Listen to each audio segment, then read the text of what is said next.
12장 통화정책과 필립스 커브에 대한 이야기를 하고 있었고요. 우리가 지난 시간에 이러한 형태의 필립스 커브를 도출을 했습니다. 사실 이제 우리가 일반적으로 가정했던 필립스 커브는 사실 이런 형태고요. 과거의 물가 상승률과 이제 미래 물가 상승률에 대한 이제 기대치가 모두 다 반영이 되어 있는데 적절한 이제 가중 평균의 형태로 반영이 되어 있고 우리는 이제 여기서 적응적 기대 일종의 이제 적응적 기대는 다양한 형태를 갖습니다만 이제 특수한 형태의 적응적 기대를 가정을 해서 t 시점의 인플레이션율은 t-1기의 인플레이션율과 그 다음에 t 시점에 발생한 GDP 갭, t 시점에 실현된 GDP 갭에 의해서 영향을 받는다라고 하는 것이 바로 우리가 사용하게 될 필립스 커브고요. 만일 GDP 갭이 0이라고 한다면 이번 기의 인플레이션율은 지난 기의 인플레이션율과 같아집니다. 그래서 지난기 인플레이션율이 만약에 2%였다면 이번 기의 인플레이션율도 2%가 되겠죠. 인플레이션이 이번 기 인플레이션율과 같아집니다.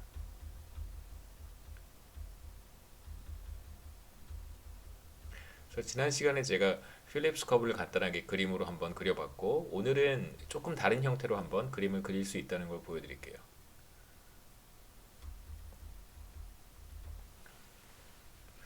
그래서 총공급 충격에 대한 이야기를 시작하기 전에 간단하게 제가 그림을 하나 그려보겠습니다.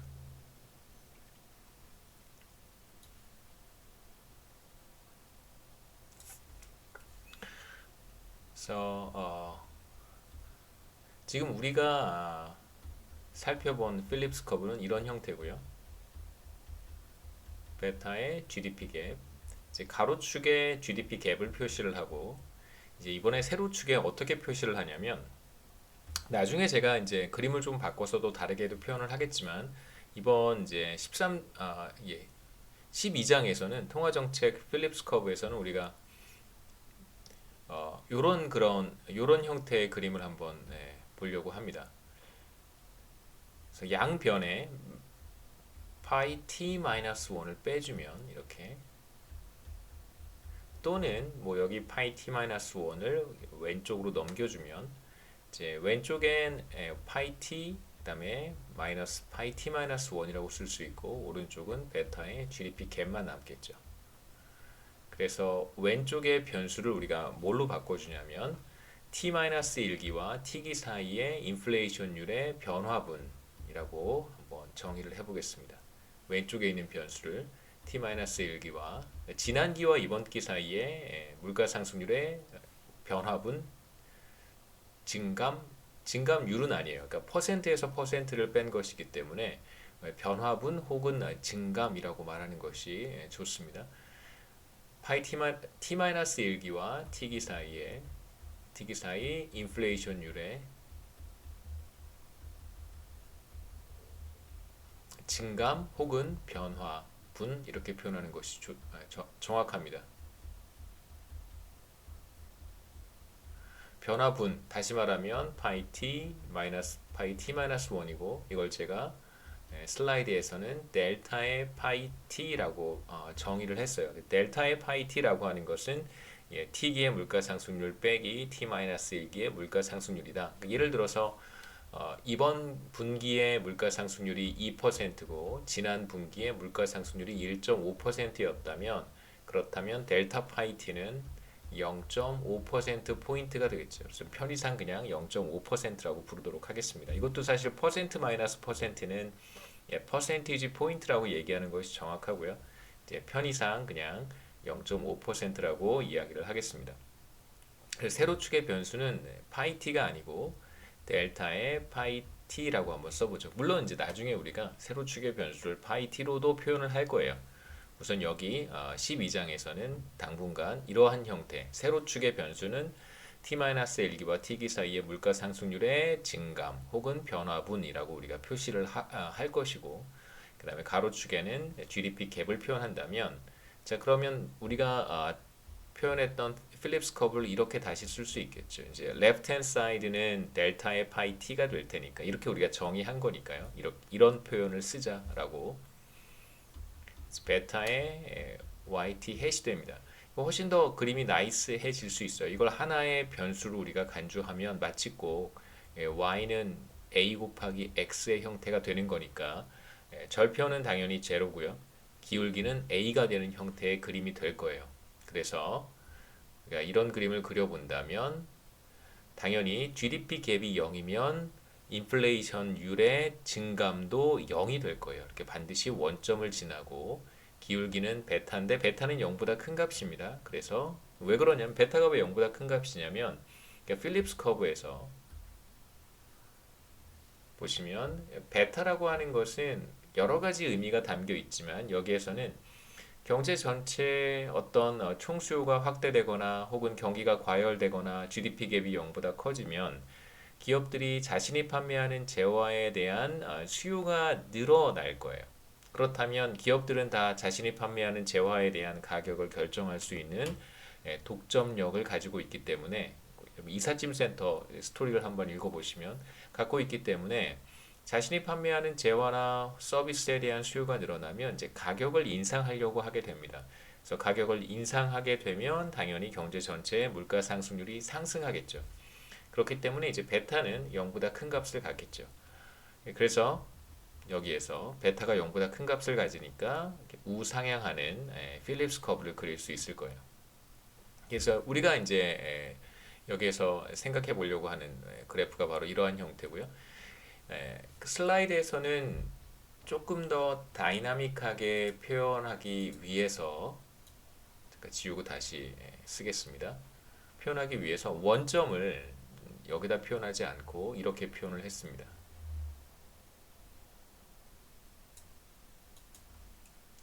사실 제가 지금 조금 전에 그렸다가 지운 것처럼 이렇게 여기가 이제 원점이고 원점에서 우상향하게 그림을 그리는 것이 이제 일반적인데요.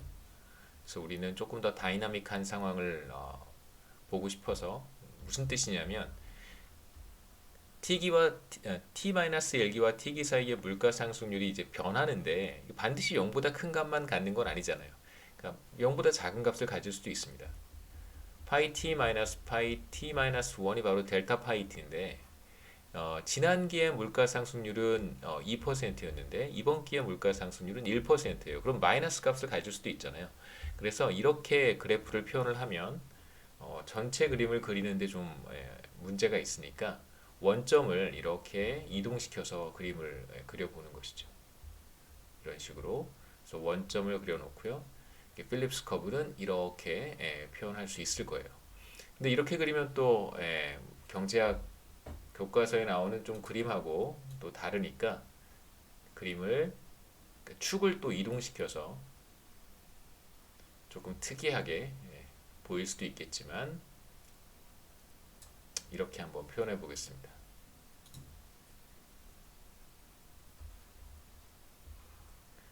여기에 이제 원점이 있는 것이죠. 이렇게.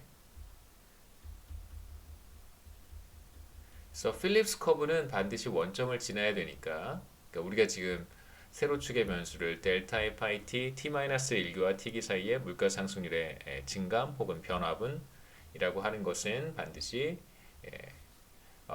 GDP 갭이 0이라고 한다면 0의 값을 가져야 되기 때문에 이렇게 필립스 커브를 표현할 수 있습니다. 그럼 이제 우리가 어떤 이야기를 할 수 있냐면 델타 파이 t는 베타의 GDP 갭이니까요. 만약에 GDP 갭이 0보다 작아졌다 라고 하면 델타 파이 t는 음수가 될 거예요. 하나씩 정리를 해보겠습니다. 두 가지 케이스를 순서대로 볼 텐데 첫 번째 경우는 GDP 갭이 0보다 작은 값을 가졌을 때 다시 말하면 이제 리세션 상태로 들어갔을 때고요. 첫 번째 케이스는 GDP 갭이 0보다 작은 값을 가졌다라고 한번 해보죠. 그러면 델타 파이 t는 베타의 GDP 갭인데 이제 이게 0보다 작아졌으니까 당연히 델타 파이 t는 0보다 작은 값을 가질 거예요. 그러니까 델타 파이 t가 0보다 작은 값을 갖는다는 것은 무슨 말과 같냐면 이 말은 곧 파이 t 마이너스 파이 t 마이너스 1이 음수라는 뜻이고요. 그래서 파이 t가 파이 t 마이너스 1보다 작다는 거예요. 다시 말하면 물가 상승률이 하락한다는 뜻입니다. 그래서 델타 파이 t가 여기에 있다는 것은 필립스 커브를 따라서 GDP 갭이 마이너스가 됐을 때 여기 구간 여기를 말하는 거죠. GDP 갭이 마이너스가 됐을 때 델타 파이 t가 음수가 된다는 것은 물가 상승률이 하락한다는 것을 의미합니다.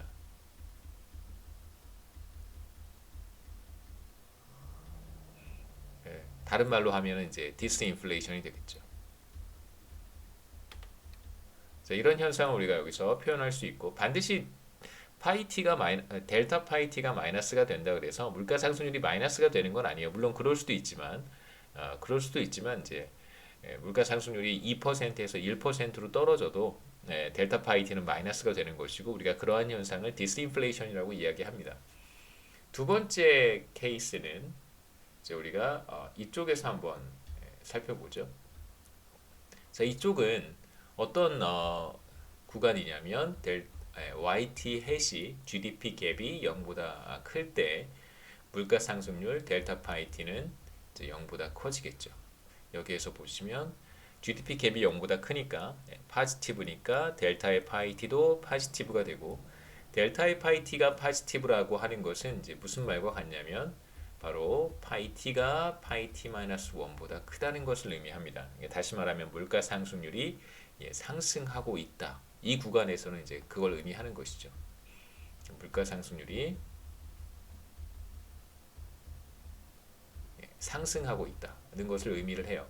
그래서 필립스 커브가 우리에게 보여주는 것은 GDP 갭이 마이너스여서 그러니까 리세션 상태에서는 물가 상승률이 하락하고 그 다음에 경기가 과열 상태에서는 물가 상승률이 상승한다라고 하는 관계를 보여줍니다. 물론 이제 필립스 커브라고 하는 것은 뭐 계속해서 말씀드릴 기회가 있겠지만 데이터로부터 관찰이 된 거고요. 데이터로부터 관찰이 돼서 이것을 경제 이론으로 만들어 낸 거예요.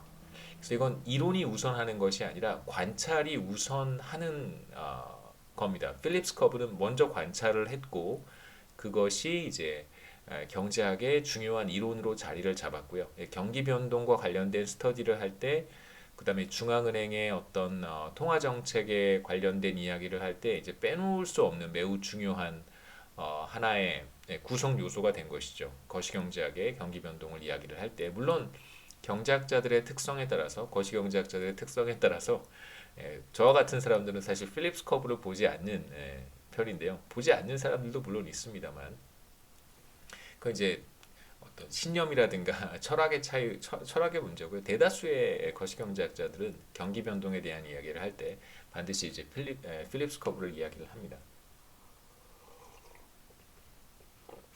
그래서 우리가 필립스 커브를 이렇게 그려놓고 나면 그러면 뭐 이런 현상은 나타나지 않는 것이냐, 뭐 혹은 이런 현상은 나타나지 않는 것이냐라고 하면 나타날 수도 있어요. 당연히 나타날 수도 있습니다. 그런데 이제 문제는 뭐냐면 현실에서 나타난 것을 우리가 어떻게 설명해야 되는가에 대한 문제가 사실 있는 것이죠. 경제학이 조금 어려울 수 있는 것은 우리가 관찰을 해서 이론으로 정립을 했는데, 그러니까 사실 GDP 갭이 마이너스일 때 물가 상승률이 상승하는 현상, 반대로 GDP 갭이 플러스일 때 물가 상승률이 하락하는 이런 현상들이 나타날 수 있단 말이에요. 실제로 데이터에서도 이런 현상이 관찰이 돼요. 근데 이제 이 현상을 우리가 어떻게 해석할 것인가? 그러니까 필립스 커브를 잘못 만든 것이냐? 아니면 필립스 커브를 제대로 만들었는데 어떤 다른 요인 때문에 이러한 현상들이 나타나는 것이냐, 이제 다양한 가능성들을 우리가 생각해야 되는데요. 그러니까 제가 여러분들께 부탁드리고 싶은 것은 이러한 현상들이 충분히 나타날 수 있는데 우리는 이러한 현상들이 또 다른 요인에 의해서 만들어진다라고 생각하겠습니다. 그러니까 필립스 커브라고 하는 것이 현실을 정확하게 묘사한다고 볼 수는 없어요. 그러니까 우리가 경제 이론들이 어떤 이론들은 정말 보편적으로 성립하고 절대 틀리지 않는 그러한 경제 이론들도 있지만 다수의 거시경제 이론은 그러니까 미시경제 이론이 아니라 거시경제 이론은 말씀드렸듯이 우리가 관찰한 현상, 데이터로부터 시작해서 경제 이론으로 만들어진 것들이 있기 때문에 그런 경우에는 사실 그게 불변의 진리라고 말할 수 없단 말이에요. 관찰해서 우리가 그걸 이론으로 정립한 것이어서 그렇습니다. 그래서 일단은 반드시 이런 관계가 나타나느냐라고 했을 때 저는 여러분들께 말씀드리고 싶은 것은 대체로 이런 관계가 나타나고 이런 관계가 나타나지 않을 때는 무엇인가 다른 요인, 우리가 생각하지 못했던 제3의 요인, 제4의 요인 이런 것들이 어, 뭔가 영향을 미치는 것이다라고 생각하셨으면 좋겠습니다. 자, 이어서 이제 우리가 슬라이드로 돌아가서요. 총 공급 충격을 소개할 차례가 되는데, 그러니까 필립스 커브에 발생하는 충격을 우리가 총 공급 충격이라고 합니다. 그러니까 IS 커브에 발생하는 충격, 우리가 IS 커브를 이렇게 이제 표현을 했었는데요.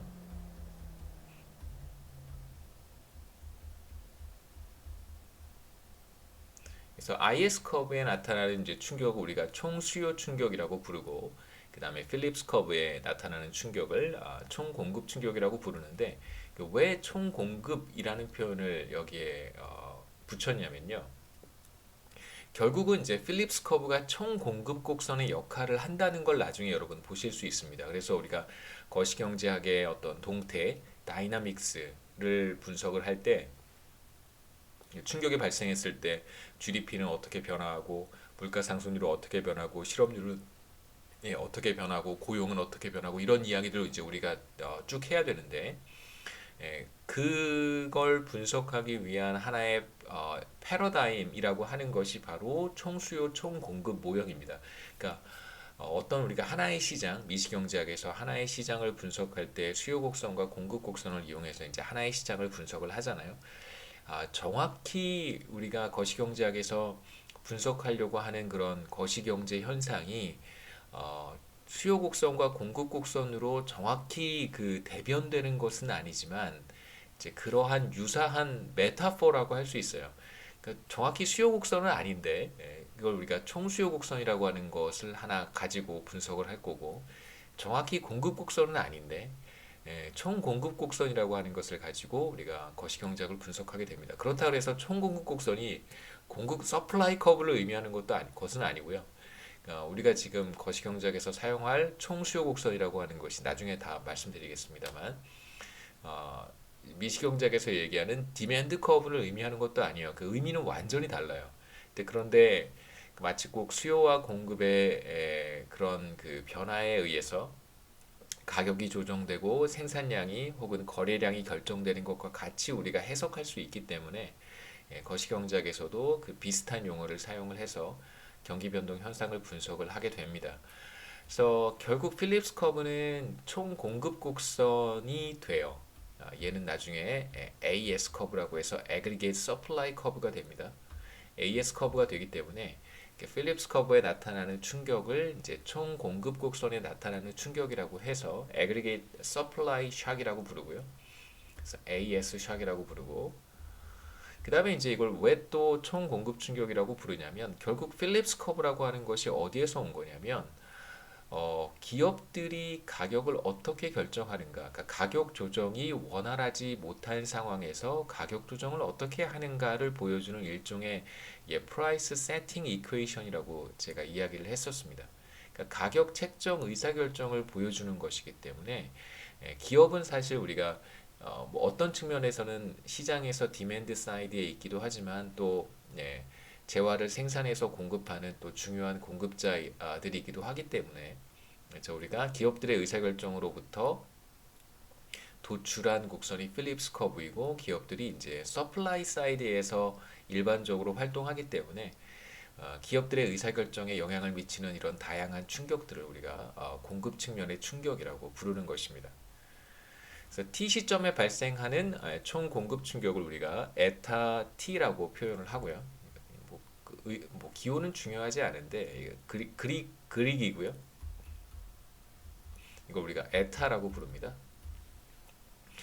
에타만큼의 이제 총공급 충격이 발생을 할 경우 필립스 커브에 에타를 이렇게 더하면 되겠죠. 그래서 이게 바로 총공급 충격이 있는 필립스 커브라고 부르면 되겠습니다.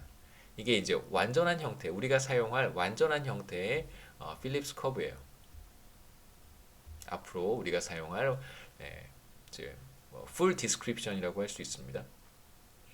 자, 만일 장기 균형 상태에 있다면, 자, 우리가 생각하는 거시경제가 장기 균형 상태에 있다면, 그렇다면 당연히 GDP 갭은 0이어야 되고요. IS 커브에서 우리가 장기 균형 상태를 이야기할 때 총수요 충격이 없다고 했던 것처럼 마찬가지로 필립스 커브에서도 장기 균형 상태에서는 이제 총 공급 충격이 없다. 그 총 공급 충격이 없는 상태가 장기 균형 상태예요. 그러니까 왜 이걸 장기 균형 상태라고 부르지라고 고민하실 필요는 없고요. 장기 균형 상태는 안정적인 상태거든요. 그럼 당연히 충격이 없어야겠죠. 장기 균형 상태란 충격이 없는 상태를 의미하는 것입니다. 그래서 그냥 그게 같은 말이에요. 네, 그러니까 토톨로지입니다. 토톨로지. GDP 갭이 0이고 총 공급 충격이 없는 장기 균형 상태에서는 우리가 무슨 얘기를 할 수 있냐면 얘가 0이 될 것이고요. 그 다음에 총 공급 충격이 없으니까 제로가 되고 당연히 물가 상승률이 일정한 상태가 되겠죠. 이번 기의 인플레이션율은 바로 지난 기의 인플레이션율과 같아집니다. 그래서 물가 상승률은 일정한 상태가 될 거예요. 그래서 장기 균형 상태에서 우리가 필립스 커브로부터 확인할 수 있는 사실은 물가 상승률은 일정해진다라고 하는 것이죠.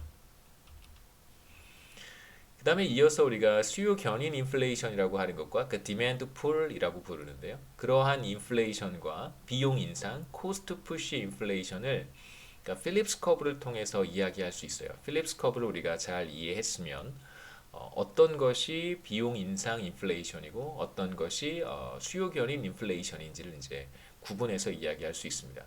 먼저 간단하게 말씀드리면 필립스 커브는 총 공급 충격이라고 하는 컴포넌트를 하나 가지고 있고 우리가 필립스 커브를 세로축에 델타 파이 t와 가로축에 GDP 갭인 YT 햇으로 표현했고 우상향하게 그림을 그렸어요. 그러니까 두 가지 인플레이션, 디맨드 풀, 그 다음에 코스트 푸시 인플레이션을 우리가 볼 텐데 총 공급 충격이 나타나게 되면 이것은 곡선상의 이동이 아니라 곡선 자체가 이렇게 이동하는 그런 변화를 초래할 거예요. 총 공급 충격이 발생하게 되면 필립스 커브 자체가 이동하게 됩니다. 이러한 현상을 우리가 하나 생각해 볼 수 있고 두 번째는 총 공급 충격이 없을 때 총 공급 충격이 없을 때는 GDP 갭에 따라서 이렇게 곡선상에서 이동이 나타나겠죠. 이렇게 왔다 갔다 할 거예요. GDP 갭이 아까도 이제 제가 그림판에서 간단히 설명드렸던 것처럼 GDP 갭이 플러스가 되면 물가 상승률은 상승할 것이고 GDP 갭이 마이너스가 되면 물가 상승률은 하락할 거예요. 이런 모습이 필립스 곡선 상에서 나타날 것입니다. 그래서 우리가 디맨드 풀 인플레이션과 코스트 푸시 인플레이션을 이렇게 두 가지로 구분할 수 있어요. 정리해서 말씀드리면 디맨드 풀 인플레이션이라고 하는 것은 GDP 갭의 변화에 따른 필립스 커브 상에서의 움직임이고 코스트 푸시 인플레이션이라고 하는 것은 총 공급 충격이 발생해서 필립스 커브 자체가 이동하는 것입니다. 먼저 하나씩 자세히 보도록 하죠.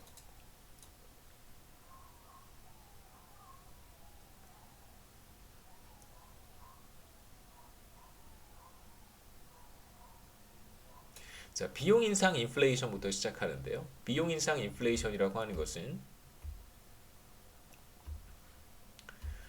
총 공급 충격이 발생했을 때 필립스 커브가 전반적으로 상향 이동하는 현상. 그러니까 코스트 푸시 인플레이션은 이제 인플레이션이 상승하는 현상이잖아요. 예. 물론 이제 뭐 네거티브 샥이 와서 뭐 정반대의 충격이 와서 이제 인플레이션율이 하락할 수도 있는데요. 보통 이제 우리가 코스트 푸시 디맨드 풀이라고 했을 때는 인플레이션율이 상승할 때 이야기하는 것이니까 전반적으로 상향 이동하는 현상을 가리키는 것입니다. 그러니까 샥이 오면 당연히 필립스 커브는 이동을 해야 되는데요. 그러니까 어떤 식으로 이동을 하는지 한번 살펴보죠. 우선 GDP 갭은 편의상 0이라고 하겠습니다. 그럼 이제 우리가 보고 있는 필립스 커브는 이렇게 생겼고요. 베타의 GDP 갭, 그 다음에 총 공급 충격인데 GDP 갭이 0이라고 한다면 이제 필립스 커브를 이렇게 표현할 수 있고 우리가 어떤 그림을 이용하려고 하냐면 자, 이런 그림을 이용하고 싶습니다. 세로축은 인플레이션의 증감이고 가로축은 GDP 갭이에요. 자, 그런데 제가 GDP 갭이 제로라고 했으니까 파이 t는 파이 t-1 플러스 총 공급 충격만 남아 있겠죠. GDP 갭이 0이라고 했으니까요. 자, 이걸 다시 표현하면 델타의 파이 t 얘를 이제 왼쪽으로 넘겨서 인플레이션의 증감으로 표현을 한다면 이렇게 남게 됩니다. 이게 이제 간단한 식으로부터 우리가 얻은 결과고요. 이제 여러분들은 간단한 식과 그다음에 이제 그림을 잘 연결시키면 좋겠습니다. 제가 따로 그림을 한번 그려볼게요. 우리가 계속해서 필립스 커브를 이렇게 표현을 했습니다. 반드시 이제 원점을 지나야 되고요. 충격이 없을 때. 자, 이게 필립스 커브입니다. 델타 파이 t 인플레이션율의 변화분 증감을 가리키는 것이고 가로축은 GDP 갭이에요. 그러니까 충격이 발생하기 전에 아직 총 공급 충격이 발생하지 않았습니다. 충격이 발생하기 전에 필립스 커브는 이런 형태고요. 자, 이걸 우리가 다시 표현하면 파이 t-1을 왼쪽으로 넘기면 델타 파이 t는 베타의 GDP 갭이라고 쓸 수 있는데 만일 GDP 갭이 0이라고 한다면 결국 우리는 어디에 있냐면 한 점에 있게 되는 거죠. GDP 갭이 0이라면 우리는 어느 점에 있냐면 이 점에 있게 되는 거예요. 그래서 충격이 발생하기 전에 우리는 점 A에 있었다라고 이야기하는 것입니다. 자, 이 상황에서 총 공급 충격이 발생해요. 그러면 이제 필립스 커브는 바로 쓰겠습니다. 필립스 커브는 이렇게 달라지겠죠. 근데 문제는 GDP 갭이 0이라고 했으니까 우리는 어디로 이동하게 되냐면 가로축에서의 변화는 나타나지 않고 여전히 GDP 갭은 0이니까요. 여기서 여기서 이제 왼쪽으로 가거나 오른쪽으로 가는 일은 나타나지 않겠죠. 왜냐하면 GDP 갭은 0이니까. 그런데 총 공급 충격이 발생하게 되면 인플레이션의 변화분은 에타가 돼요. 델타의 파이 t는 이제 에타가 됩니다. 그렇다면 우리는 어느 점으로 이동할 것인가를 생각해 본다면 제로였으니까요. 여기에서 정확히 에타만큼 이동하겠죠. 그래서 이 점으로 이동하게 됩니다. 그래서 GDP 갭이 0이라고 했을 때 우리는 정확히 점 A에서 점 B로 정확히 위쪽으로 이동하는 것이다라고 얘기할 수 있어요. 자, 지금 이 상황은 우리가 GDP 갭이 0이라고 했을 때 얻은 결과이고 GDP 갭이 어떤 값을 가질 땐 어떻게 될까? 0이 아닐 땐 어떻게 될까? 문제가 그렇게 어렵지 않습니다. 똑같이 해보면 되는 것이죠. 자, 한번 지워보죠. 충격이 발생하기 전에 필립스 커브는 이러한 형태를 갖고요. 만약에 GDP 갭이 마이너스였었으면 우리는 이런 점에 있었을 것이고 만일 GDP 갭이 플러스였었으면 우리는 이러한 점에 있었을 거예요. 자, 그러한 상태에서 이제 총 공급 충격, aggregate supply shock이 발생합니다. 그러면 여기에 이제 에타만큼을 써주면 되겠죠. 에타만큼의 충격이 발생했어요. 그럼 이제 어떤 일이 벌어질까? 이렇게 생각하시면 편합니다. 이게 세로축의 변수 y고요. 베타가 기울기 a고 GDP 갭이 가로축의 변수 x. 절편이 0이었었는데 이제 절편이 에타만큼이 된 거예요. 그런데 이제 우리는 그림을 어떻게 그렸냐면 여기가 원점이니까 이렇게 원점을 이렇게 우리가 표시를 했었습니다. 이제 절편이 0이었었는데 에타가 된 거니까 필립스 커브는 정확히 절편이 에타인 여기가 에타니까요. 여기로 필립스 커브가 이동하겠죠. 붉은색으로 쓰면 자, 이러한 필립스 커브가 될 거예요. 그래서 총 공급 충격이 발생한다면 필립스 커브는 물론 이제 파지티브 샥이고요. 0보다 큰 샥이 발생한다면 필립스 커브는 이제 위쪽으로 혹은 뭐 안쪽으로 위쪽으로 다 괜찮습니다. 왼쪽으로 이동하거나 혹은 위쪽으로 이동하는 현상이 나타날 거예요. 그래서 아까 처음에 말씀드렸듯이 만일 우리가 GDP 갭이 마이너스여서 이 점에 있었다고 한다면 총 공급 충격이 발생했을 때 우리는 요점으로 정확히 이동하는 거고요.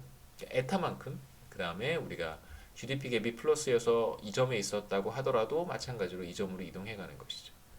그래서 애그리게이트 서플라이 샥이 발생했을 때, 포지티브 샥이 발생했을 때는 필립스 커브가 이렇게 충격의 크기만큼 위쪽으로 이동한다라고 이야기할 수 있습니다.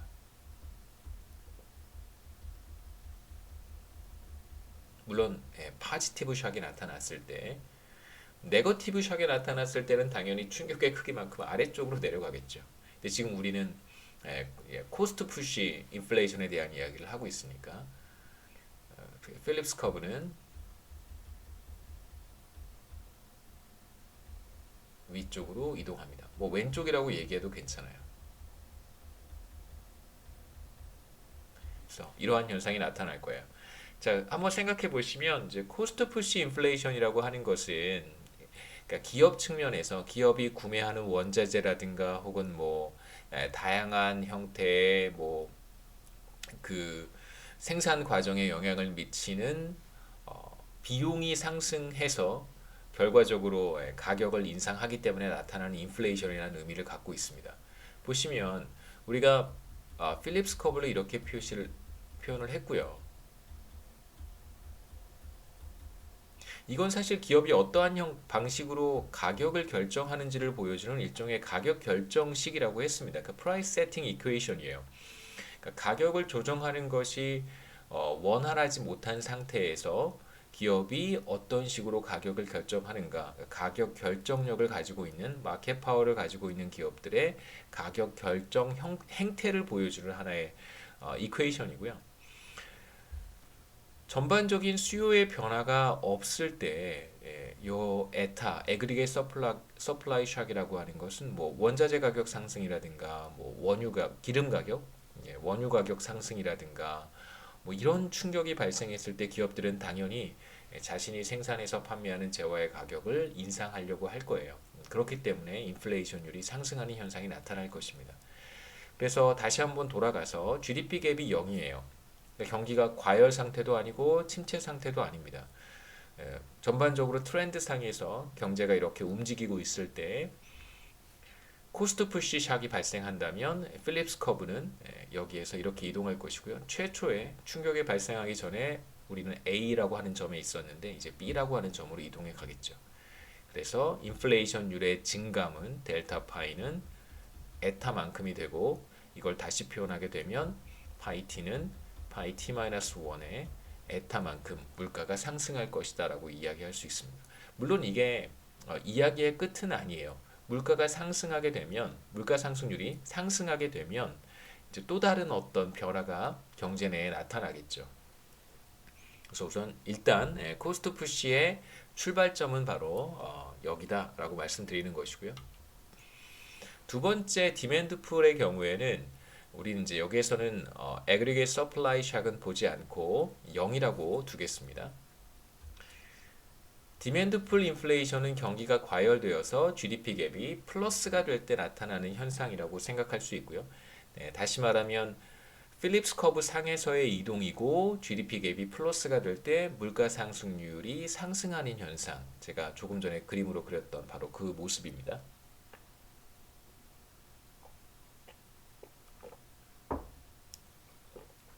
예를 들어서 최초의 GDP 갭이 0이었었는데요. 이제 GDP 갭이 만일 1%만큼 확대가 된다면 경기가 과열되어서 그렇다면 당연히 인플레이션율은 베타만큼 상승하겠죠. 그래서 파이 t는 파이 t-1 플러스 베타가 될 거예요.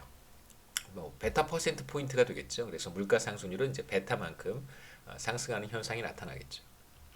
그래서 그림으로 보시면 여기가 당연히 원점이고요. 최초의 GDP 갭이 0이었을 때 물가 상승률은 일정했습니다. 제로라고 하는 것이 바로 인플레이션율의 증감이 제로니까 파이 t가 파이 t-1과 같다는 뜻이겠죠.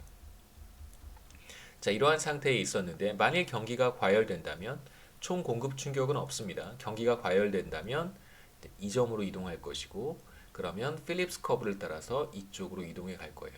그럼 이제 인플레이션율의 증감이 0보다 커지겠죠. 그 델타 파이 t가 0보다 커진다는 뜻이고 이 말은 곧 무슨 말이냐면 T기의 인플레이션율이 T-1기의 인플레이션율보다 높다는 뜻입니다. 직관적으로 얘기하면 여러 차례 말씀드렸지만 경기가 과열되면 경제 내에 다수의 기업들이 자신이 판매하는 재화와 서비스에 대한 수요가 늘어난 것이기 때문에 자신이 판매하는 제품의 가격을 인상하려고 할 것이고, 그렇게 되면 전반적으로 물가 상승률이 상승하는 현상이 나타난다는 것입니다. 이거는 제가 작년에 강의를 할 때 그 KDI 영상 보고서가 하나 있어서 우리 코스트 푸시와 이제 디맨드 풀 인플레이션을 어느 정도 구분해서 이제 설명하는 영상이기도 하고요.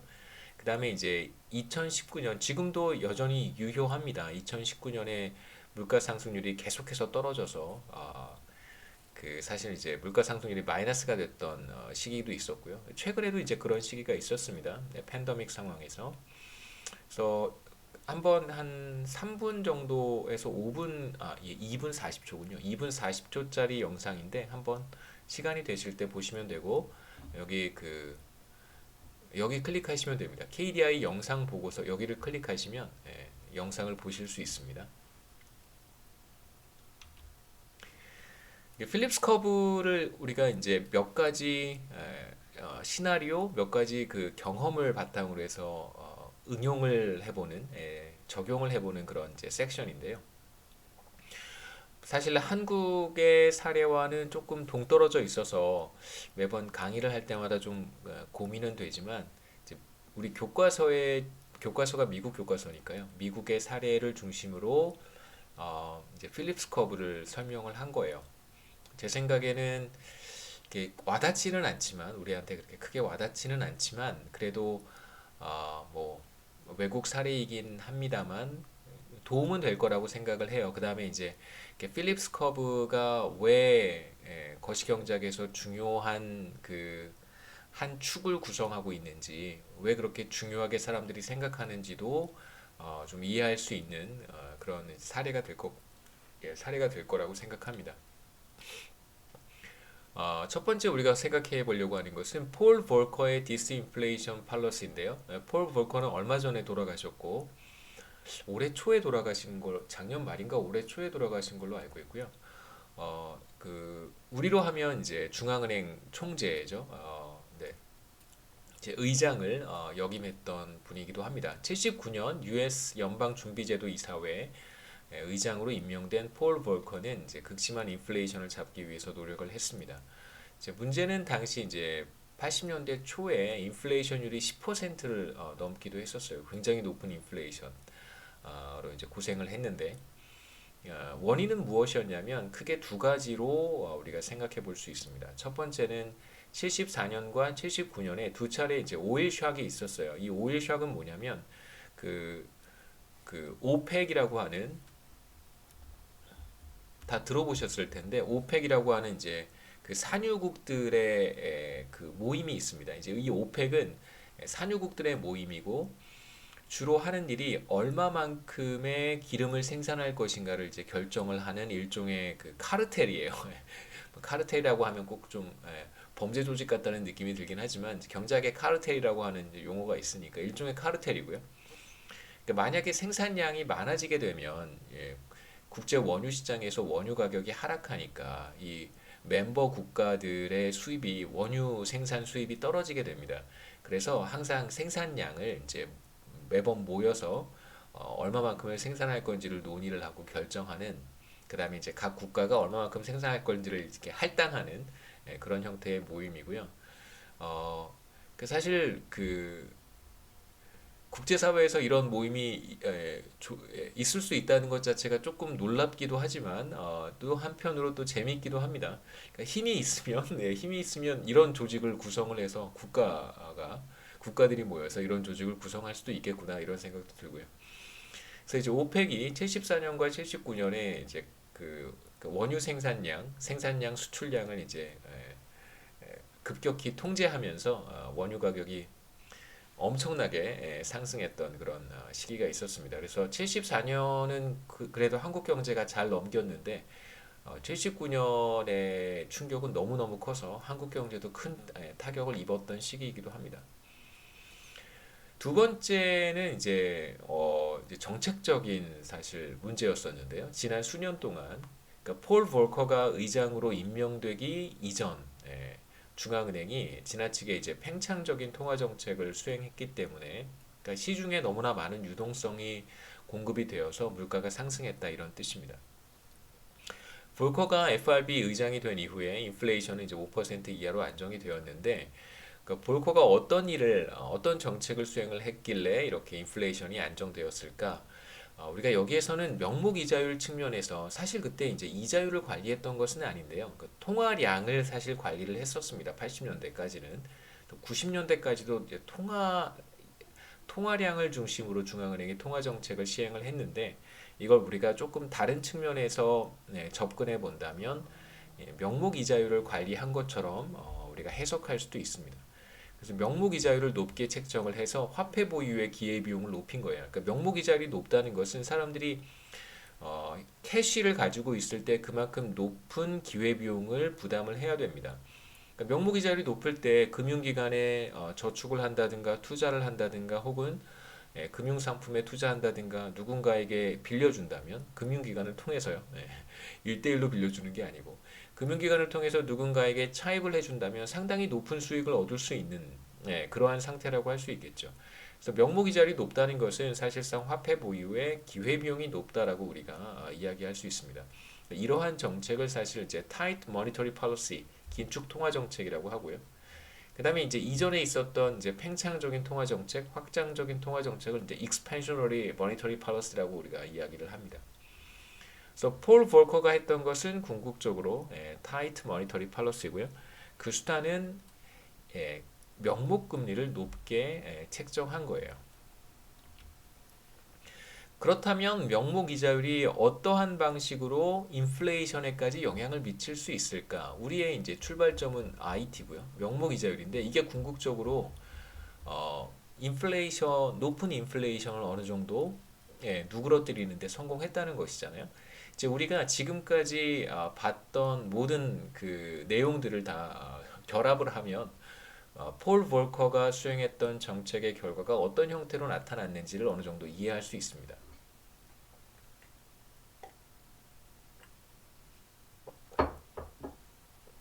첫 번째가 피셔 이퀘이션인데요. 피셔 이퀘이션이 보여주는 것은 뭐냐면 바로 실질 이자율은 명목 이자율 마이너스 기대 인플레이션인데 그냥 편의상 인플레이션이라고 쓰겠습니다. 지금 중앙은행이 어떤 정책을 시행을 했냐면 타이트 머니터리 팔러스예요. 그 명목 이자율을 높여서 화폐 보유의 기회비용을 높이는 것입니다. 그 통화량을 흡수하겠다는 거죠.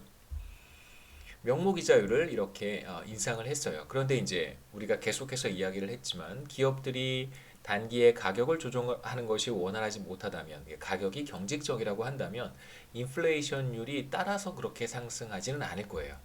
그래서 파이티는 대체로 일정한 상태를 유지할 것이고 그러면 실질 이자율이 높아지겠죠.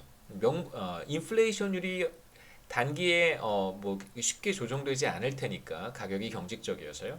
그러면 바로 명목 이자율의 상승이 실질 이자율의 상승으로 이어질 것입니다. 자, 그럼 이제 두 번째 스텝으로 넘어가서 IS 커브에서 우리가 무슨 얘기를 했었냐면 IS 커브는 바로 실질 이자율과 GDP 갭 사이의 관계를 보여주는 거잖아요. 총수요 충격도 있습니다만 자 이제 실질 이자율이 상승하게 되면 어떤 현상이 나타나냐면 기업들이 투자를 적게 하려고 할 거예요. 장기 실질 이자율보다 현재 실질 이자율이 더 높아진다면 그렇다면 이제 투자에 대한 수익률이 상대적으로 하락하거나 수익률이 좋은 프로젝트가 상대적으로 적어지는 것이기 때문에 기업들의 투자가 위축이 되고 결과적으로 GDP 갭이 마이너스가 되겠죠. 그래서 이게 플러스가 되고 이건 이제 마이너스가 될 거예요. 다시 말하면 경제가 리세션으로 들어간다고 우리가 얘기할 수도 있습니다.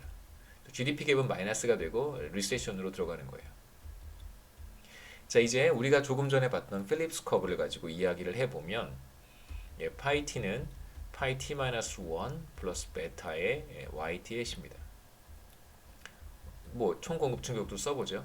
자 지금 중앙은행이 명목 이자율을 높여서 실질 이자율이 상승했고 실질 이자율이 장기 실질 이자율보다 높아서 GDP 갭이 마이너스가 되었습니다. 그러면 우리가 조금 전에 디맨드 풀 인플레이션에서 봤던 것처럼 이번에는 정반대 방향으로 GDP 갭이 마이너스가 됐으니까 총 공급 충격은 없습니다. GDP 갭이 마이너스가 됐으니까 이제 물가 상승률은 이제 떨어지겠죠. 그러니까 지난기의 인플레이션율보다 이번 기의 인플레이션율은 조금 더 떨어질 거예요. 자, 정리를 해보겠습니다. 최초 경제는 10%의 높은 인플레이션율이 지속되는 상태에 있었습니다. 그렇게 한번 가정해보죠. 쭉 과거부터, 이게 과거고요. 과거부터 쭉 해서 지금 현재 10%까지 네, 이게 잘못 이게 과거죠. 예, 과거부터 이렇게 쭉 예, 이게 잘못됐습니다. 이게 원이고요. 이게 t-2여야겠죠, 그렇죠? 예, 이게 과거고요. 예, 과거부터 쭉 이렇게 10%로 유지해 왔습니다. 자, 이런 상태를 끊기 위해서 중앙은행이 명목 금리를 인상을 했고요. 단기에 인플레이션율이 즉각적으로 조정되진 않을 테니까 실질 이자율이 상승하는 현상이 나타나게 됩니다. 그러면 IS 커브를 따라서 GDP 갭이 마이너스가 되겠죠. 예를 들어서 GDP 갭이 마이너스 2% 정도라고 한번 가정해 보겠습니다. GDP 갭이 마이너스라는 건 이제 여러분 다 알고 계시듯이 실제 GDP가 포텐셜 GDP 밑으로 이렇게 떨어진 거예요. 포텐셜 GDP가 이렇게 있다면 이제 액추얼 GDP가 이렇게 떨어진 것이죠. 이렇게 트렌드 밑으로 GDP 갭이 마이너스가 된 거예요. 자, 그러면 이제 우리가 어떤 상황을 예상해 볼 수 있냐면 노동과 자본과 같은 이제 생산 요소들이 완전 활용되지 못하는 상태이기 때문에 실업률은 높아질 수 있을 것이고요. 그 다음에 이제 뭐 문을 닫는 공장들, 가동률을 떨어뜨리는 그런 공장들도 많이 나타날 것이다라고 우리가 생각할 수 있습니다. 소비와 투자는 부진할 것이고요. 자, 간단하게 IS 커브부터 우리가 이야기를 시작해 보면 IS 커브를 보고 이제 필립스 커브로 넘어가겠습니다. 이건 IS 커브고요. IS 커브는 가로축에 GDP 갭을 표시를 하고 세로축에 실질 이자율 RT를 표시를 합니다. 그 중앙은행이 통화 정책을 어떤 식으로 하는가 결과적으로는 중앙은행의 역할은 IS 커브 상에서 한 점을 선택할 수 있는 거예요. 그러니까 다시 말하면 명목 이자율을 조정을 해서 실질 이자율에 궁극적으로 영향을 미치는 게 중앙은행의 역할이라고 말씀을 드렸고 명목 이자율, 명목 금리 조정해서 이제 실질 이자율을 조정하는 거잖아요. 컨트롤하고 싶은 것입니다. 그러니까 결과적으로 실질 이자율을 성공적으로 컨트롤할 수 있다면 결국은 중앙은행은 IS 커브 상에서 한 점을 그냥 선택하는 거예요. 자, 이제 중앙은행이 최초의 실질 이자율이 장기 실질 이자율과 같은 수준에서 명목 금리를 유지하고 있었는데 관리하고 있었는데 이제 명목 금리를 높였습니다. 그러면 실질 이자율이 상승하겠죠. 그래서 실질 이자율이 상승한 것을 이렇게 표시를 했습니다. 1번으로 표시를 해보죠.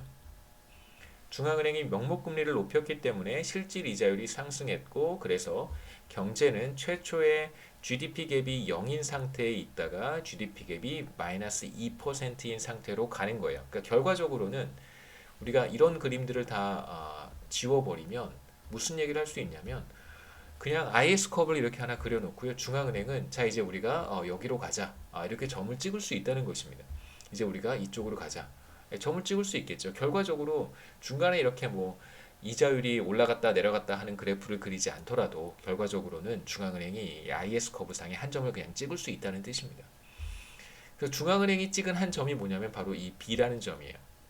그래서 경제를 2% 정도 리세션으로 끌고 간 것이죠.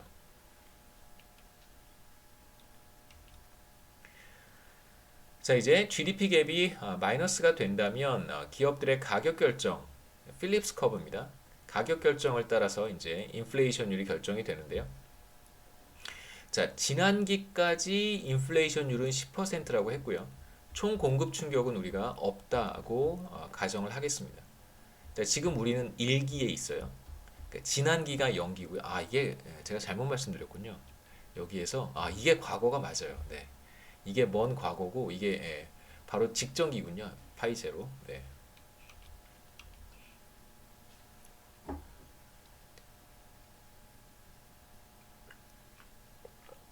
자, 우리는 1기에 있습니다. 지난기가 0기고요.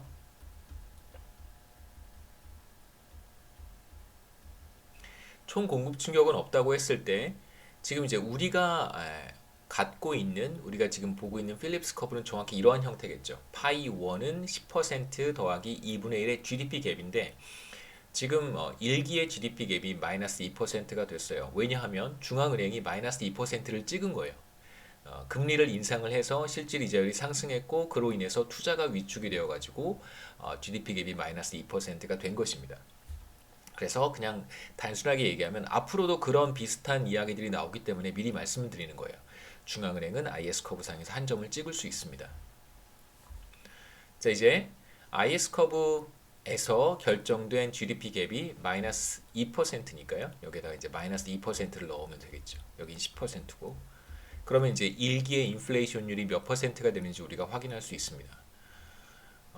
정확히 9%가 되겠죠. 그래서 금리 인상이 단행된 1기의 인플레이션율 파이 1은 이제 10%에서 1%포인트 하락한 9%가 되고요.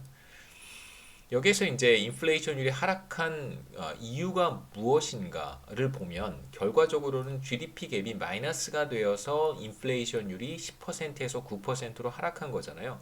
그러니까 디맨드 풀 인플레이션과 같은 방식으로 작동하는 거예요. 경기가 리세션으로 들어갔어요. 그러면 투자가 위축될 것이고 그렇기 때문에 기업은 자신이 판매하는 재화에 대한 수요가 위축이 돼서 줄어들어서 가격을 인하하게 되는 현상이 나타나는 것입니다. 그래서 인플레이션율이 떨어지는 것이죠.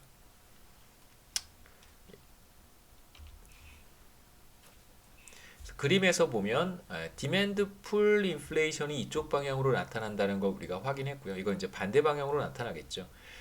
중앙은행이 명목 이자율을 높여서 실질 이자율이 상승했고 그래서 GDP 갭은 마이너스가 됐습니다. 그러니까 IS 커브 상에서 한 점을 찍어서 GDP 갭이 마이너스 2%가 된 거고요.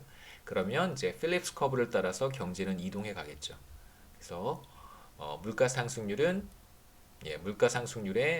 변화분은 델타 파이 t는 이제 마이너스 1% 포인트가 돼요. 여기서 마이너스 1이라고 하는 것은 바로 1%포인트 물가 상승률이 하락한다는 것을 의미합니다. 그렇게 해서 이제 최초에 금리 인상이 단행된 기간의 물가 상승률은 1%포인트 정도 우리가 하락한다는 걸 이제 보였고요.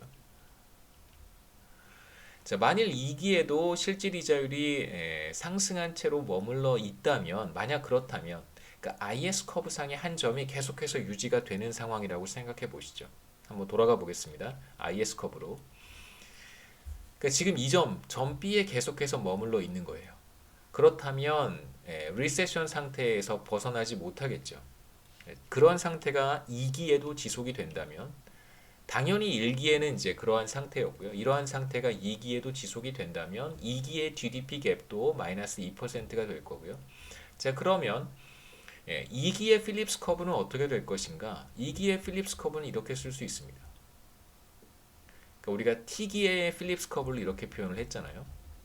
by T-1의 베타 GDP 갭, 그 다음에 aggregate supply shock 이렇게 표현을 했습니다. 이제 이거 T 대신에 2를 쓰고요. 2 빼기 1은 1이니까 그 다음에 2 이렇게 표현하면 되는 거예요. 그럼 2기의 인플레이션율은 1기의 인플레이션율에다가 뭘 더하는 거냐면 전반적인 경제 상황, 수요 상황, 그 GDP 갭을 더하면 되는 것입니다. 베타만큼을 반영을 해서 우리 여기에서 이제 총 공급 충격은 없으니까 충격은 우리가 생각하지 말고요. 지난기의 인플레이션율은 1%포인트 떨어진 9%였었어요. 그런데 GDP 갭이 계속해서 마이너스 2% 상태에 있기 때문에 그러니까 리세션에서 벗어나지 못한 거예요. 그렇다면 2분의 1의 GDP 갭은 1%가 될 것이고 똑같이 1기에 나타났던 현상과 똑같이 이제 물가 상승률은 1%포인트만큼 하락하게 됩니다. 이런 식으로 이제 계속해서 리세션을 벗어나지 못한다면 그렇다면 GDP 갭은 마이너스 상태가 될 거고요. 그러면 물가 상승률은 지속적으로 이제 하락할 수 있겠죠. 근데 이제 우리가 한 가지 염두에 두어야 되는 것은 우리가 처음 시작했던 피셔 이퀘이션 다시 한번 돌아가 보죠. 우리가 이 어떠한 메커니즘을 통해서 명목 이자율의 변화가 물가 상승률의 변화로 이어질 수 있는가에 대한 이야기를 할 때 처음 시작했던 첫 번째 스텝이 바로 피셔 이퀘이션이었었는데, 물가 상승률이 일정하다면 그렇다면 이제 예, 명목 이자율의 상승이 실질 이자율의 상승으로 이어질 수 있다, 이런 얘기를 했는데, 지금 우리가 무슨 얘기를 했냐면 물가 상승률이 지금 하락하고 있잖아요. 그렇죠?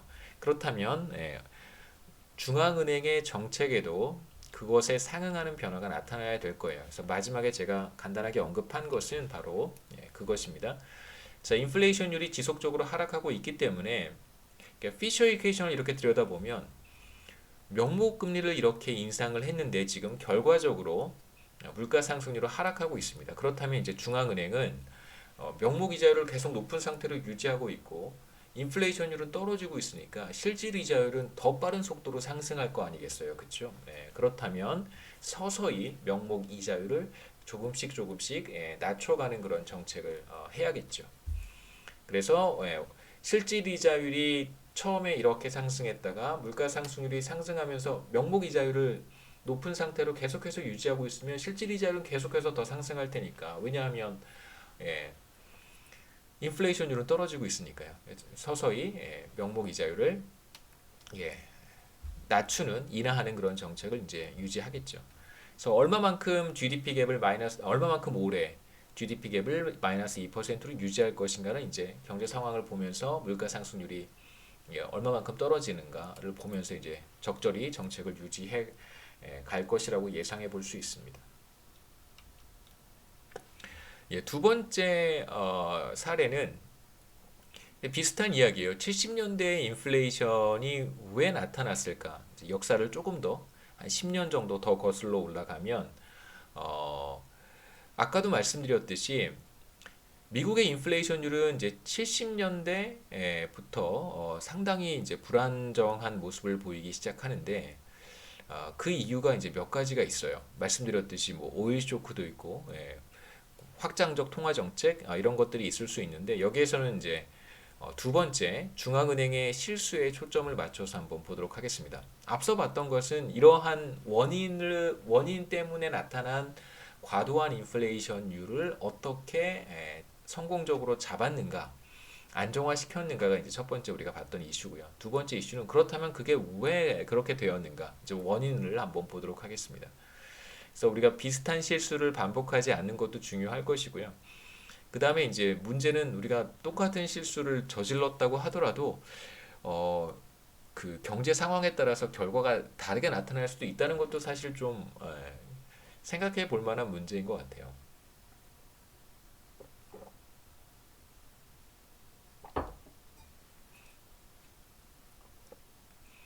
그 다음에 이제 생산성 하락 세 가지를 연달아서 보도록 하겠습니다. 그래서 오일 쇼크, 74년과 79년 두 차례 발생한 이제 오일 쇼크이 70년대의 높은 물가 상승률의 원인 중에 하나였고요.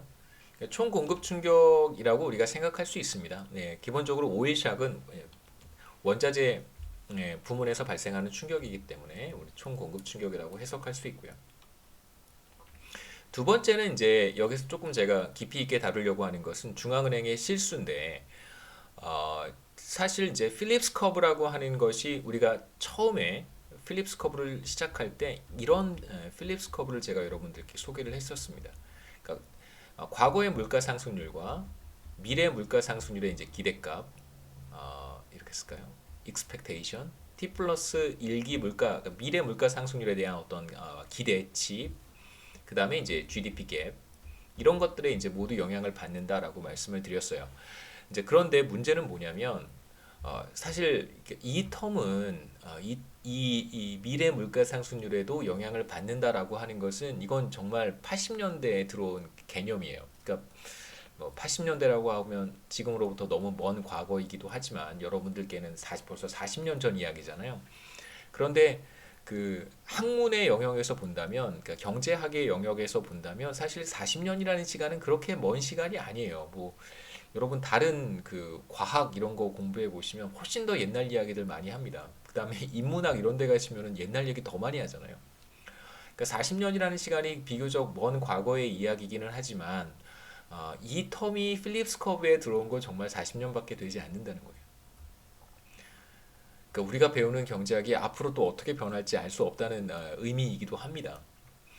여하튼 그러니까 과거의 거시경제학자들은 적어도 70년대까지 이 그 익스펙테이션에 대한 개념을 가지고 있지 않았던 70년대까지는 어떤 생각을 했냐면 마치 제가 IS 커브상의 한 점을 중앙은행이 찍을 수 있는 것처럼 필립스 커브상의 한 점을 중앙은행이 찍을 수 있다고 믿었어요. 정책 당국이 필립스 커브상의 한 점을 찍을 수 있다고 믿었습니다. 왜냐하면 필립스 커브 관계가 굉장히 안정적이고 장기에도 성립하는 그러한 관계라고 믿었기 때문이에요. 근데 사실은 그게 잘못된 믿음이라는 것이죠. 이 부분은 제가 다시 한번 자세히 설명해 드리겠습니다. 그 당시 FRB 중앙은행이죠. FRB 사람들이나 다수의 거시경제학자들은 이제 필립스 커브상의 한 점을 선택하면 이 경제가 그 점에 상당히 오랫동안 머물러 있을 거라고 생각을 했어요. 근데 실제로 그렇지 않았어요. 자, 이제 필립스 커브를 제가 좀 다르게 표현을 했습니다. 원래 이제 오리지널 필립스 커브는 그러니까 아더 필립스라고 하는 경제학자가 영국 데이터, 그다음에 미국 뭐 이제 영국 데이터를 가지고 미국 데이터를 가지고 이제 몇 개 국가 데이터를 가지고 관측한 결과 어떤 사실을 알았냐면 인플레이션율 당시에는 이제 명목 임금 상승률인데 그냥 인플레이션과 뭐 거의 비슷한 그 데이터이기 때문에 뭐 괜찮습니다. 그다음에 이제 실업률 사이에 어떤 관계가 있는지를 확인했냐면 이렇게 우하향하는 관계가 있다는 걸 확인했어요. 이거 데이터로 관찰한 것입니다. 이게 무슨 의미냐면 자, 실업률이 높다는 얘기는요. 실업률이 높다는 얘기는 그러니까 우리로 말하면 그 GDP 갭의 그 기준으로 표현을 하면 그러니까 GDP 갭의 관점에서 표현을 하면 이건 리세션이에요. 그 다음에 이건 GDP 갭이 0보다 작은 상황입니다. 반대로 실업률이 낮다는 것은 이건 이제 붐이고요. 경기가 과열됐다는 것이고 그 다음에 GDP 갭은 0보다 크다는 걸 의미를 하죠. 그러니까 다시 말하면 리세션 상황에서는 인플레이션율이 낮고 로우 인플레이션이고요. 그 다음에 경기가 과열될 때는 인플레이션율이 높은 거예요. 하이 인플레이션이에요. 그러니까 이러한 관계가 있다는 것을 이제 데이터로부터 관측을 했습니다. 그런데 이러한 관계가 매우 안정적이라고 생각했던 거예요. 그러니까 이게 정말 그런지 그렇지 않은지 경제 상황에 따라서 사실 이 관계가 인플레이션율과 실업률 사이의 관계가 변할 수도 있는데 이제 그러한 생각을 그렇게 중요하게 생각하지 않았던 거예요. 변할 것이다라는 생각을 갖지 못했던 건 아니지만 그렇게 급격한 변화가 나타날 것이라고는 생각하지 않았던 것 같습니다. 실제로 데이터에서 이런 점들이 이렇게 나타나겠죠, 그렇죠? 데이터를 관측했으니까 이런 이제 관계들이 쭉 나타났고 이것들을 이렇게 쭉 그림으로 그려보니까 실업률이 낮을 때는 대체로 경기가 과열되는 상황일 테니까 물가 상승률이 높고요. GDP 갭이 0인 상황이니까요. 그 다음에 실업률이 높을 때는 경기가 리세션 상태에 있으니까 인플레이션율이 낮을 것이다. 그 중앙은행이 이제 어떤 판단을 하게 되냐면 중앙은행이 실업률은 가급적 떨어뜨리고 높은 인플레이션율을 감당할 수 있다면 우리가 뭐 괜찮지 않을까 이런 선택을 한 거예요. 중앙은행이 선택한 점이 이제 이런 점입니다. 그러니까 이런 점을 선택한 것에 대한 배경에는 실업률을 가급적 낮출 수 있다면 높은 인플레이션을 어느 정도 감수할 수 있다. 이런 거예요. 실업률을 낮출 수 있다면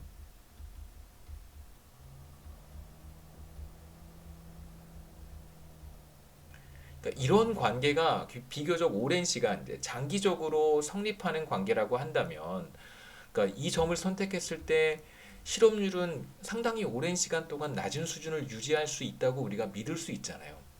그러니까 그럼 얼마나 좋겠어요. 실업률을 떨어뜨릴 수 있다면 그리고 그 낮은 실업률을 비교적 오랜 시간 동안 유지할 수 있다면 그러면 정책 당국은 정부나 중앙은행은 높은 실업률을 감수할 수도 있겠죠. 높은 인플레이션율을 감수할 수도 있겠죠. 죄송합니다.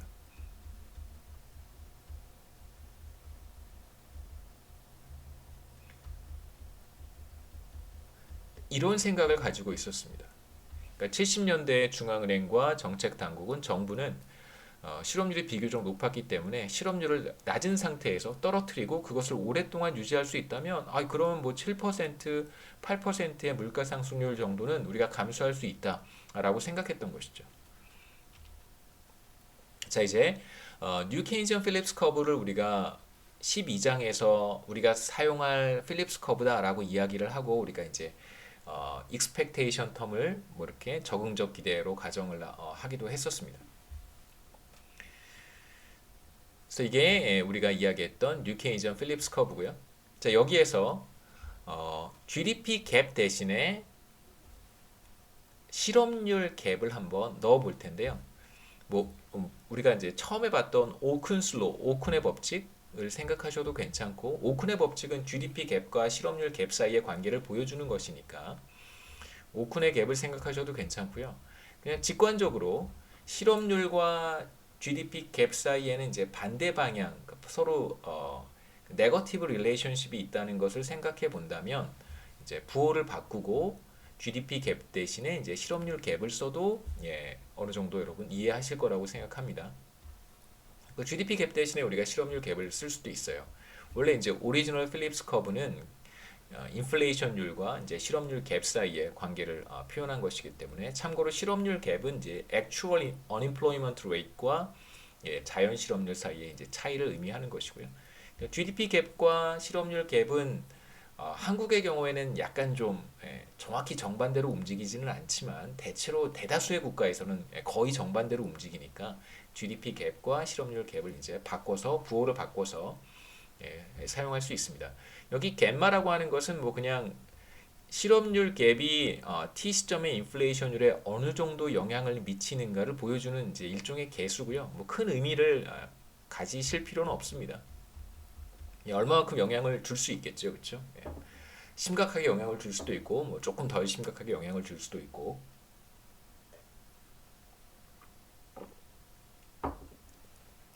자, 이제 람다가 0이라고 한번 해보죠.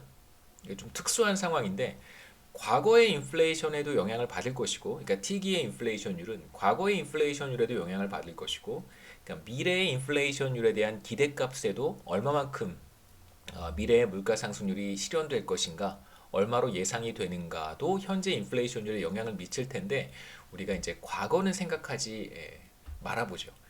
사람들이, 기업들이 이제 과거는 그렇게 중요하게 생각하지 않고 매우 미래지향적이다. 뭐 나쁘진 않죠, 그렇죠? 미래, forward looking 한 거예요. 우리가 미래지향적이다, 미래 투시적이다라고도 이야기를 하는데 forward looking 하다.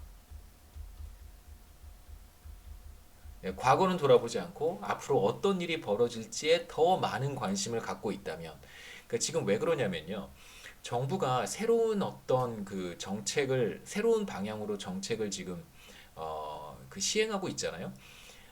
인플레이션은 죄송합니다. 실업률을 떨어뜨려서 오랫동안 유지할 수 있다면 높은 인플레이션율을 감수하겠다라고 하는 입장을 취했기 때문에 경제 주체들이 이제 과거보다는 앞으로 어떤 일이 벌어질지에 더 많은 관심을 가질 수도 있잖아요. 근데 우리가 그런 상황이라면 람다가 비교적 작은 값을 가질 것이다. 다시 말하면 과거의 인플레이션율을 신경 쓰기보다는 그럼 이제 앞으로 인플레이션율이 어떻게 될지를 더 많이 신경 쓸 수 있다는 뜻입니다. 약간 좀 그 거시경제학은요 굉장히 수리적인 측면도 있긴 하지만 되게 스토리도 되게 중요해요. 그러니까 말을 되게 그 상황과 그다음에 어떤 뭐 변화라든가 뭐 이런 것들도 굉장히 중요합니다. 우리가 그렇게 생각할 수 있을 거예요. 그렇기 때문에 제가 람다를 0이라고 둔 것입니다. 이제 앞으로 어떤 일이 벌어질지가 사실 사람들한테는 더 중요한 거예요. 기업들한테도 그러한 상황이 지금 된 것입니다. 자, 이제 편의상 기호가 복잡하니까 제가 이걸 파이의 2라고 표시를 했어요. 그냥 기대 인플레이션이라는 뜻이고요. t는 다 제거를 했습니다. 그래서 파이 t 대신 파이를 썼고, 그 다음에 expectation 파이 2 대신에 expectation 기호를 생략하고 그냥 파이의 2라고 표시를 했고요. 나머지 실업률 갭의 일정 부분 개수만큼. 자, 이제 우리가 이러한 필립스 커브를 생각해 볼 수 있겠죠. 그러니까 지금 이러한 필립스 커브를 우리가 생각하는 이유는 당시 경제 상황에서 사람들이 가지고 있었던 기업들이 가지고 있었던 그러한 인플레이션, 그러니까 필립스 커브가 이런 형태가 될 수도 있다는 거예요. 그러니까 이런 형태의 필립스 커브가 나타날 수도 있다는 것이죠. 다만 사람들은 어떻게 생각했냐면 이게 중요하지 않다고 생각했던 거예요. 당시 사람들은 이걸 인지하지 못했다고 보는 것이죠. 이런 게 있을 거라고 생각도 못했습니다. 사실 70년대까지는요. 그래서 일단 네, 시간이 많이 돼서 일단 여기까지 하고요. 간단하게 마지막 40페이지 말씀만 드리고 사람들이 예상하는 기대 인플레이션율 파이 2가 5%라고 한다면 그리고 실업률 갭이 제로라고 한다면 그러니까 다시 말하면 현재 실업률이 자연 실업률과 같은 수준이라고 한다면 그렇다면 과거의 인플레이션율이 몇 퍼센트였는지와 아무 상관없이 순수하게 사람들의 기대에 의해서 이번 기회 인플레이션율이 결정이 된다라고 이야기할 수 있다는 거예요. 그러니까 매우 강력한, 그러니까 기대가 그대로 반영이 되는 매우 이제 강력한 형태의 인플레이션율이라고 필립스 커브라고 할 수 있습니다. 다시 말씀드리면 과거의 물가 상승률이 몇 퍼센트였는가는 하나도 중요하지 않고요. 앞으로 미래의 물가 상승률이 몇 퍼센트로 실현될 것이라고 예상되는가에 의해서 지금 인플레이션율이 결정이 되는 그런 필립스 커브라고 할 수 있고 여러분 이 필립스 커브는 새로운 게 아닙니다. 제가 앞서 이삿짐 센터와 관련된 이그젬플로 필립스 커브를 도출할 때 정확히 이런 형태의 필립스 커브를 도출했던 거예요. 그러니까 사실 현대 경제, 거시경제학에서는 이런 형태의 필립스 커브를 사실 굉장히 많이 활용을 합니다. 근데 과거에는 이제 이런 형태의 필립스 커브를 이용하지 못했던 것이죠. 그래서 여기까지 강의를 하고 다음 시간에 또 이어서 하도록 하겠습니다.